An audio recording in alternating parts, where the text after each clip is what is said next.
Hello, and welcome to part 2 of this very special episode with Lenore Zann here on Rebelle Geek. I wanted to give the same advisory warning. If you did not see part 1, the book and this interview does cover issues on addiction and sexual violence. Viewer discretion and listener discretion is advised. So I think I said advisory, but I meant a trigger warning. Just make sure that you take care of yourselves and your mental health. And if someone you know or you are suffering from addiction, please seek the help that you need. I have included resources to the National Crisis Hotlines and mental health resources in the description. All right, thanks, guys. Absolutely. And I really like as a reader and like as a fan, I appreciated you being vulnerable like that. I felt like, you really opened yourself up to audiences and to readers. And I'm wondering what, like, aside from writing about it now, at the time, what were the steps that you were taking to help yourself to like find sobriety and to like uh, face those issues head on? Well, it took me a while. It took me another 10 years after that Oh, wow. before I got sober. So, I mean, I went on my merry little way for another 10 years. And eventually, I talk about it in the book. I got sober in 1996, and I was the same age that Marilyn Monroe was when she died of an alcohol and drug overdose. And I had played Marilyn, that was my first big Yeah. role when I was only 19, turning 20. And so it was very, I found it ironic that here I was at the same age, suffering from the same disease, but I didn't realize it was a disease at the time. I thought it was just, oh, I can't seem to control my drinking. It took me having to go to AA, Alcoholics Anonymous, and do the 12-step program to learn that, oh, it's not that you're just a bad person, that you're a bad person. No, you were born with a disease, the Yeah. disease of alcoholism. Yeah. And at this point, there's no cure for it. The only thing you can do for it is abstain from drinking, abstain from alcohol. Yeah. And so once I reached that point, um, it was like I had a spiritual awakening. I had an epiphany, and I realized that I was suicidal at the time. This is by the time I was Yeah. 36. Things had gotten worse for me emotionally because the Balkan War had started in the 90s, and in 1994 I was seeing all these terrible, I was seeing all these awful things on television and in the news in the early 90s about women getting raped and rape camps, and women watching their husbands being mutilated and murdered in front of their eyes and in front of their children, and then being raped in front of their children. It just I could barely breathe reading it. It's like I went right back to that place that I had been. And and then I started having this recurring nightmare of this soldier standing in front of me with a sword, and all this mayhem going on around. And he brings out a papaya, which is very symbolic as well, and puts it down on this oak tree that's been cut. And he puts it down on the stump and slices it in half with his sword, and then comes into it. And the papaya, Oh my if God. you think about it, it's the shape of a woman's ovaries, Yeah. right? And with all the little seeds and everything there. And I had this recurring nightmare. But again, I didn't go and get any help for it. I just kept drinking, thinking that I could just make it go away by just forgetting it and numbing it, but it didn't. And then finally, as I said, I was in Los Angeles, and I was 36, and I was suicidal. I didn't care if I lived or died. I hated myself. The toxic shame was so great. And then I realized this one morning, looking at the bottom of a toilet bowl with my own blood coming into it, Oh my God. that I was at the point where I could die. And at first I was happy because I thought, well, good, this is what I want. But then I realized that the braver choice was to actually live and face my fears. And Yeah. that's when I got up off my knees and I had this moment of clarity, like an epiphany and like grace, a moment of grace. And I got up and I went and I called AA and I said, I'm an alcoholic and I'm ready to quit drinking, but I can't do it by myself. I'm Yeah, ready, that takes you yeah. know? That takes a lot of bravery to do that. So I totally commend you for that. And I think that what is very lovely about the way that you write the book and you express your journey, and just like you as a person, is that like you don't do it with judgment towards yourself. Like I think that sometimes when we have, we're all flawed humans. We all have our our demons, so to speak, that we're trying to like overcome, and sometimes we can judge ourselves. And so like I see you, and like I know that you're such a like lovely, vibrant person. And first of all, like I'm so happy that you're here. Thank you. Like I'm glad that nothing happened when you were 36 years old. Thank But you. like it just also just like really goes to show like the importance of being able to like also start to love yourself. Yes, yes. And Yeah. that was part of it, right? That's what I talk about when I went to my first AA meeting Yeah. on Martin Luther King Boulevard. And I was the only white person in the room, and they told me that I didn't know how to love myself and that they would love me until I learned how to love myself. And that, and to be honest, that is the key. That is the key.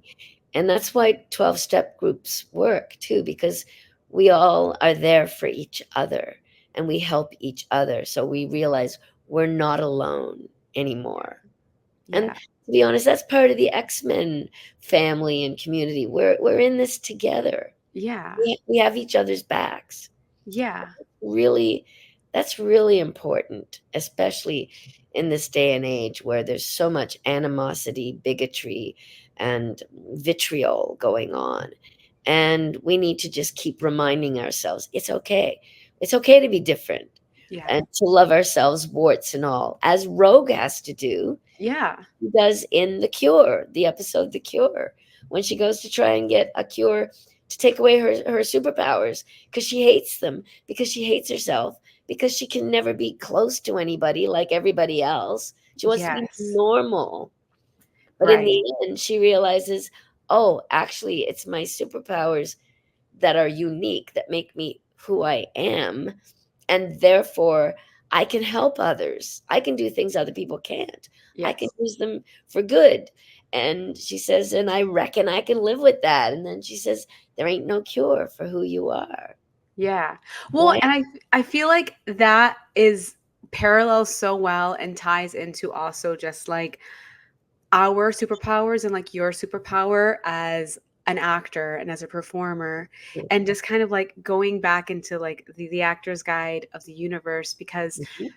you talk about like finding yourself. And I think that when like the actor's superpower is that like we have we're not scared of our emotions when Right. we're on stage.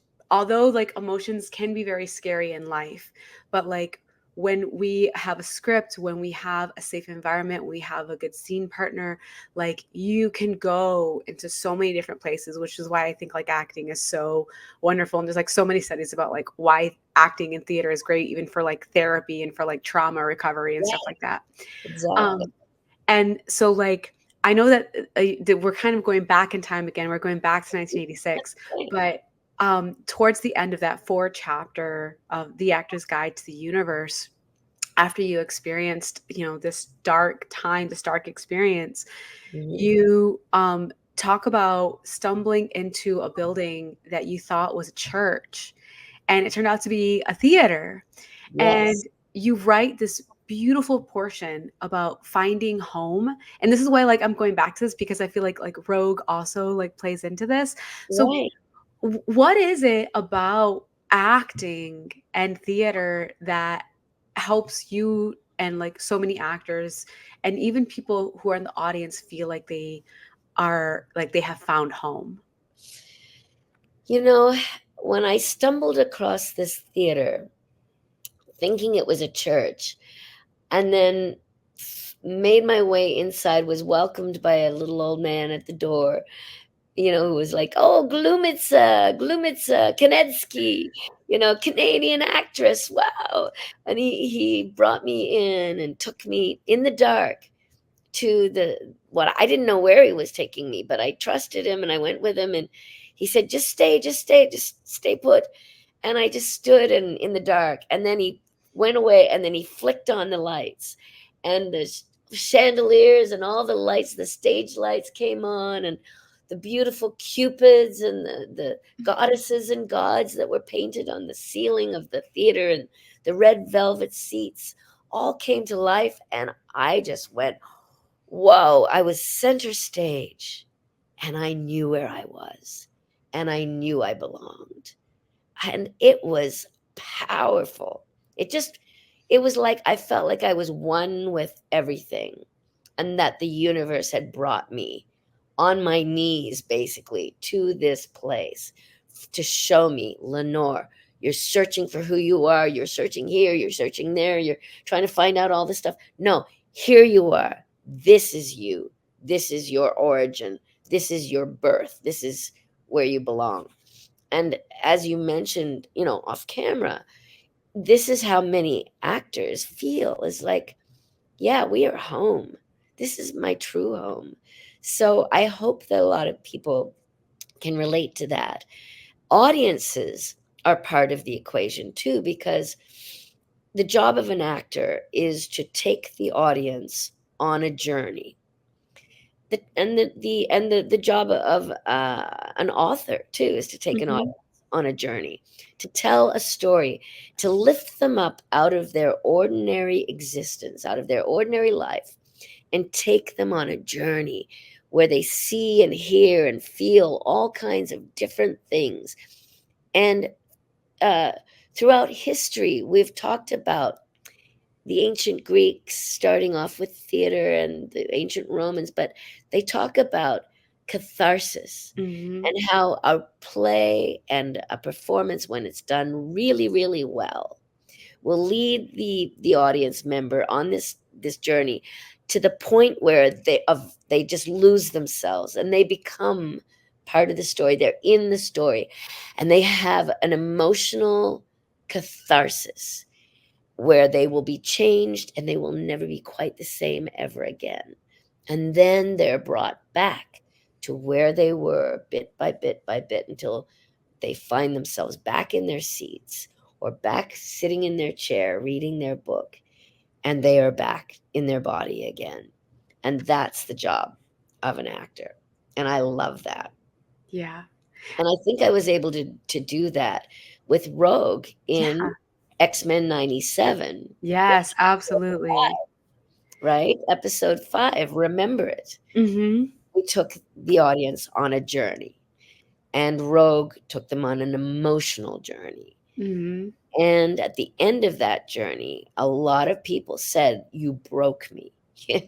Lenore, you broke me, Oh, yeah. right? And they said they've never cried so hard for so long. And even if they watch it 5, 6 times, 7 times, they keep crying every time they watch it. And I go, well, good. Thank you. I've done my job then. Yeah.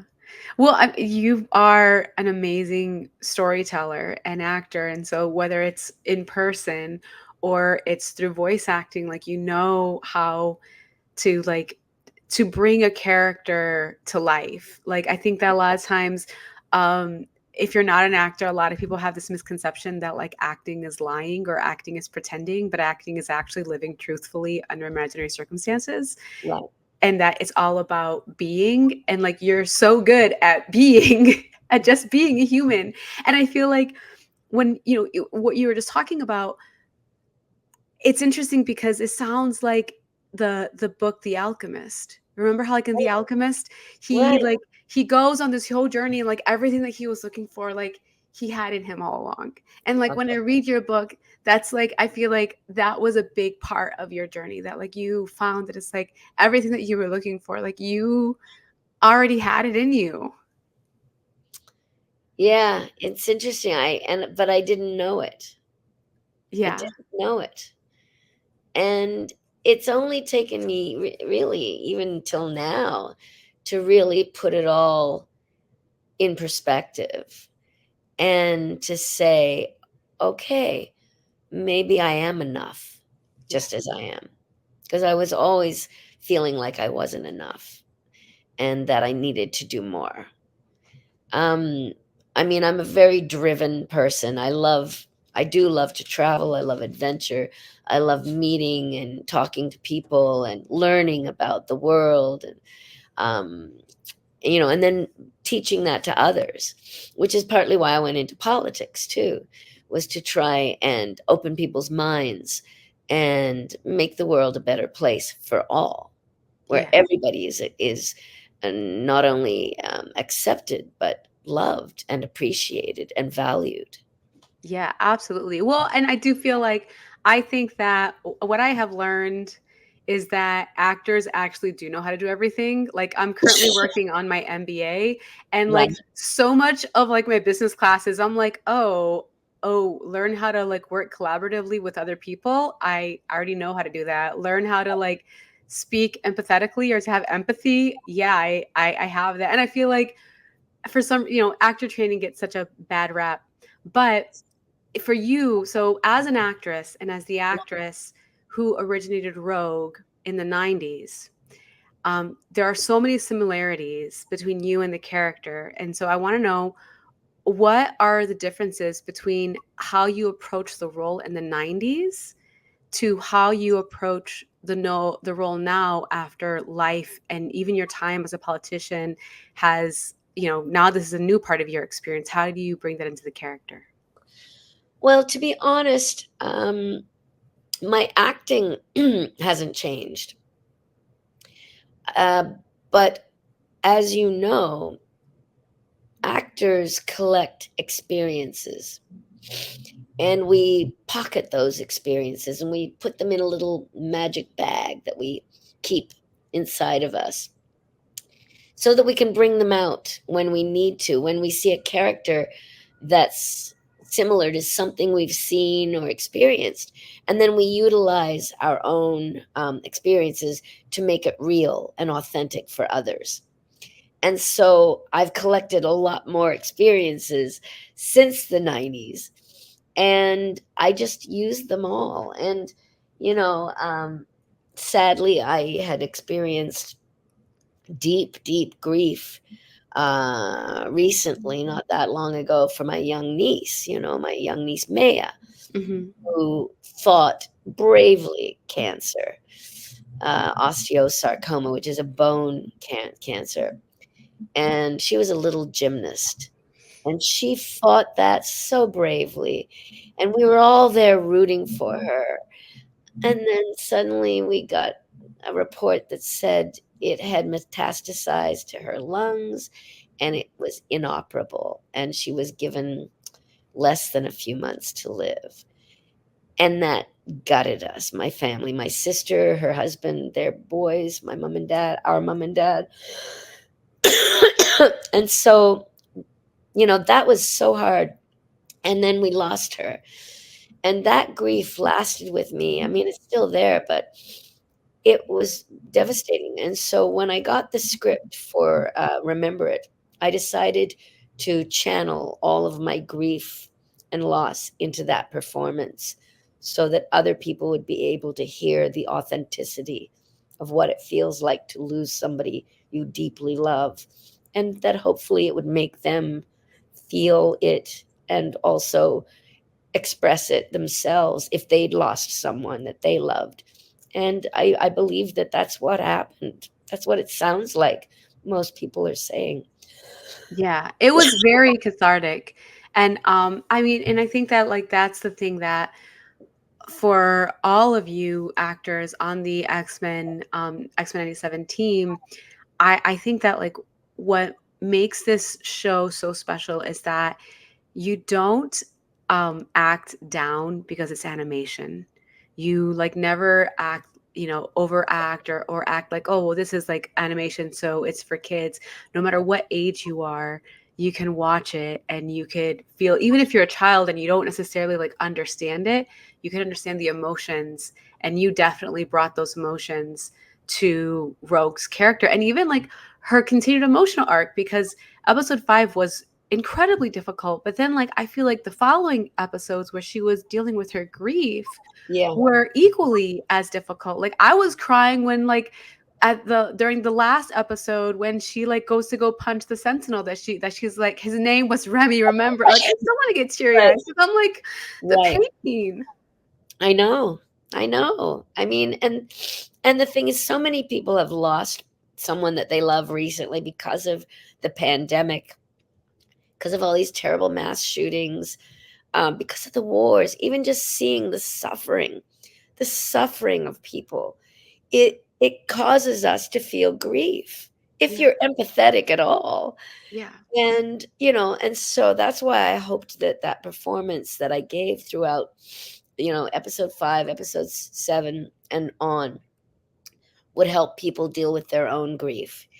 And, yeah, because I think that a lot of the anger and stuff that we're seeing online and people so quick to anger, beneath that anger, I think, is fear, and beneath that fear is grief.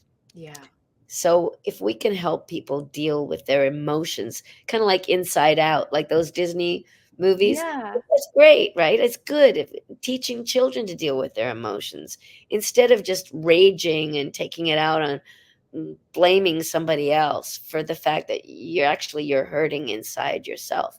We need to deal with all of that. And that's what the book's about too. Yeah, absolutely. Well, I feel like, you know, we started, I asked you like what you hoped for your to take away that it would be hope. And I feel like you definitely have with the book and with your story, like brought a lot of hope through darkness. So my last question is what's next? What's next for Lenore and what's next for Rogue? Well, let's put it this way, sugar. I have a cold, as you can Okay. probably tell. So I'm all stuffed up and feeling like crap. But I'm sorry. thank you. But I have to get on a plane in a couple of hours to fly from Los Angeles to New Zealand, where I'm going to the Armageddon Comic Con. Oh I'm wow. going to be a guest, and I'll be there for the weekend, and actually I'll be there for a week, and I'll get to see my young nephew Lachlan Zann Rowland, who's now living there for the next year. He's 21 and he's a sweetheart, and I'll get to see him and spend some time. And then I'm going to Australia to 2 Comic Cons there in Adelaide and Brisbane, the Oh wow. Supernova Comic Cons.